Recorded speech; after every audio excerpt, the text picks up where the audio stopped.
Jangan lupa like, komen, dan subscribe channel YouTube TVRI Bengkulu, serta nyalakan lonceng notifikasinya.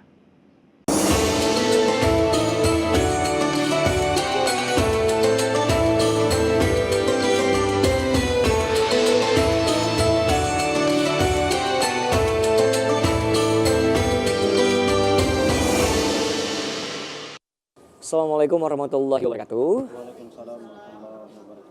Alhamdulillah tentunya jumpa kembali bersama saya Khairul Fahmi kali ini di Mutiara Kolbu TVRI Bengkulu untuk edisi hari ini tentunya, dan tema kita hari ini mengenai ibu madrasah pertama di rumah.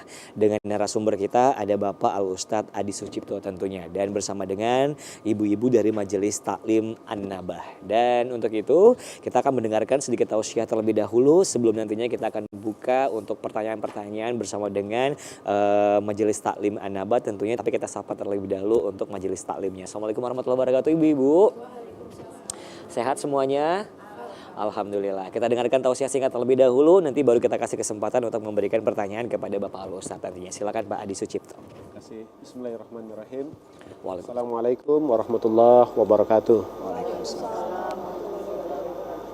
Alhamdulillahirabbil alamin, bi ni'matihi tatimmus shalihat, asyhadu alla ilaha illallah wahdahu la syarikalah wa asyhadu anna Muhammadan abduhu wa rasuluhu la nabiyya wa rasula ba'dah, amma ba'du. Pertama, puji syukur kita kepada Allah Subhanahu wa taala, di hari yang mulia ini kita semuanya dikumpulkan dalam majelis yang luar biasa. Majelis ini adalah majelis yang dinaungi oleh para malaikat. Majelis ilmu, mudah-mudahan Allah Subhanahu wa taala memberkahi kita semuanya, termasuk TVRI Mutiara Kolbu, TVRI Bengkulu. Baik Bang Fahmi ya, semua kita yang ada di sini, termasuk ibu-ibu dari Majelis Taklim An-Nabah, Masya Allah. Dan salawat dan salam tak lupa-lupanya kita sampaikan kepada baginda Rasul, Nabi besar kita Nabi Muhammad sallallahu alaihi wasallam. Allahumma shalli wa sallim wa barik ala Muhammad. Baik Bang Fahmi, alhamdulillah untuk sore hari ini kita akan berbincang berkaitan dengan ibu madrasatul ula. Artinya ibu adalah sekolah pertama bagi anak-anak. Ini sangat menarik Bang Fahmi, ibu-ibu semuanya. Kenapa ibu itu disebut madrasatul ula? Kenapa tidak bapak gitu? Dari sini Bapak Ibu semuanya, pemirsa Mutiara Kolbu TVRI Bengkulu dimanapun berada, Allah Subhanahu wa taala memposisikan ibu itu sangatlah mulia. Adalah insan yang paling mulia. Maka di dalam Al-Qur'an ada namanya surah An-Nisa. An-Nisa itu apa artinya? Perempuan. Nah gitu ya. Adakah dalam Al-Qur'an itu surah Ar-Rijal, laki-laki? Enggak ada. Dari sana sudah tampak bahwasanya perempuan itu sangat dimuliakan dalam Islam. Dahulu Bang Fahmi, sebelum Islam datang, kaum perempuan itu menjadi hina, ya, kotor dan seterusnya, sehingga tidak dihargai, jadi budak, ya, jadi pemuas nafsu. Tetapi ketika Islam datang, ketika Nabi Muhammad SAW diutus menjadi Nabi dan Rasul, subhanallah, maka kedudukan perempuan menjadi sangat istimewa. Bahkan ketika ada salah seorang berkata dan bertanya kepada Rasulullah, ya Rasulullah, man ahakun nas bi husni sahabati, ya Rasul, siapakah manusia yang paling kami hormati gitu. Apa kata Rasulullah? Ummuk, ibumu. Qultu summa ayun, lalu saya berkata lagi, siapa lagi? Ya, kemudian ummuk, ya. Siapa lagi? Ummuk, sudah 3 kali. Kemudian saya bertanya lagi kepada Rasulullah, lalu siapa lagi? Summa abuk, baru kemudian bapakmu. Nah, dari sinilah para bunda semuanya, pemirsa Mutiara Kolbu yang dimuliakan oleh Allah, Islam sangat memuliakan perempuan. Bahkan perempuan itu ketika mereka melakukan amal ibadah saja, itu kata Rasulullah bisa masuk ke dalam sorga melalui pintu mana saja yang mereka suka. Suatu ketika Rasul mengatakan seperti ini, lau mar'atu solat khamsaha, kalau perempuan itu solat 5 waktu. Solat 5 waktu itu wajib Bu ya. Oke. Kemudian wasomat syahraha, kemudian dia berpuasa di bulan Ramadan. Puasa Ramadan wajib atau tidak? Wajib. Kemudian wahafizat farjaha, kemudian dia menjaga kehormatan dirinya, wajib atau tidak? Memakai jilbab ya, menjaga kehormatan dirinya, itu wajib. Kemudian wa ata'at zaujaha, kemudian dia taat kepada suaminya, wajib atau tidak? Nah, 4 hal ini apabila perempuan lakukan, udkhulil jannata min ayyi syai'in syi'ti. Masuklah ke dalam pintu sorga dari mana saja yang kalian suka, wahai perempuan. Padahal tadi ibu-ibu semuanya itu semuanya wajib. Solat wajib saja, nggak perlu solat sunnah. Kemudian puasa wajib saja, Ramadan, nggak perlu puasa sunnah.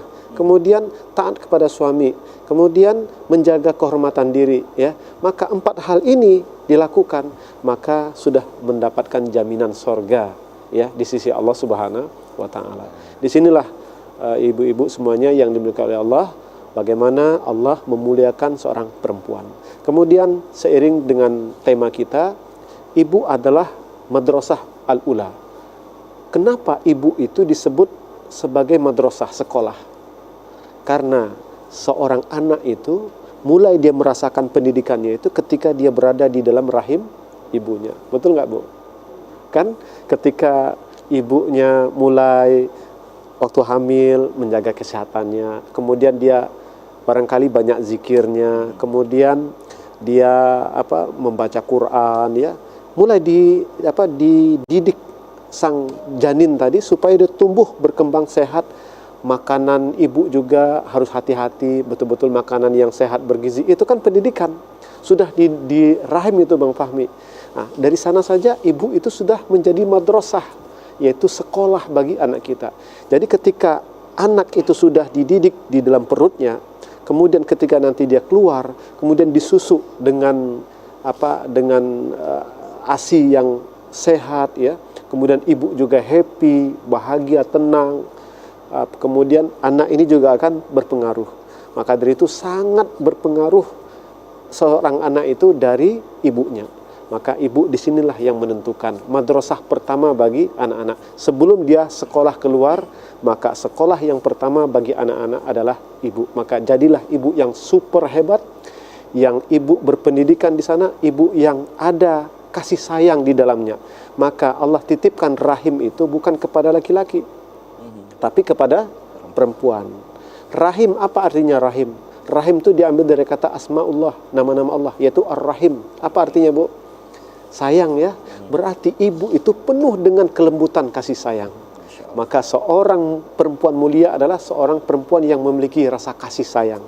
Itulah Allah Subhanahu wa Ta'ala memuji perempuan, bahkan menyebutkan dalam Al-Quran surah menjadi surah An-Nisa, dan banyak sekali perempuan-perempuan mulia disebutkan dalam Al-Quran seperti Maryam, ya, dan banyak sekali perempuan yang luar biasa dalam catatan sejarah bagaimana perempuan Islam itu dia bisa melahirkan generasi-generasi terbaik. Mudah-mudahan orang tua kita khususnya ibu mulia dan mendapatkan anak-anak yang mulia juga. Amin.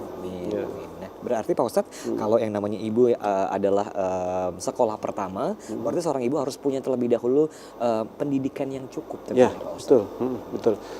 Perempuan sama setara dengan laki-laki. Jadi perempuan punya hak untuk menempatkan ilmu, begitu juga laki-laki berhak untuk mendapatkan ilmu. Dan ini di masa Rasulullah, perempuan itu diberikan kesempatan untuk belajar sama dengan laki-laki. Bahkan perempuan boleh bertanya perihal yang sensitif, malahan mungkin berkaitan dengan perempuan. Maka ketika itu Aisyah radhiallahu anha, istri Nabi Ummul Mukminin, ibu kita, dia adalah sosok perempuan yang subhanallah banyak mendapatkan hadis dari Rasulullah, termasuk orang yang banyak mendapatkan hadis di antara 5 sahabat Nabi. Dan salah satunya adalah Aisyah, dan Aisyah itu adalah perempuan yang sangat cerdas. Maka ibu sekarang meskipun nanti kembalinya tetap ke dapur, ya, kemudian ke rumah, tetapi pendidikan tetap nomor 1. Masya Allah. Ya. Ini memang harus ya, Pak Harus Ustadz, wajib. ya, agar nantinya anak-anak yang adanya nantinya itu dapat meniru ibunya tersendiri. Pak Ya, Ustadz. betul. Oke, baik. Nah, itu dia tentunya untuk tausiah singkat kita bersama dengan Bapak Al-Ustadz Ade Sucipto dengan tema kita Ibu Madrasah Pertama di Rumah tentunya. Tapi sebelum kita menuju ke segmen berikutnya, kita akan iklan terlebih dahulu. Baik pemirsa, tetap bersama kami di Metro Kalbu TVRI Bengkulu.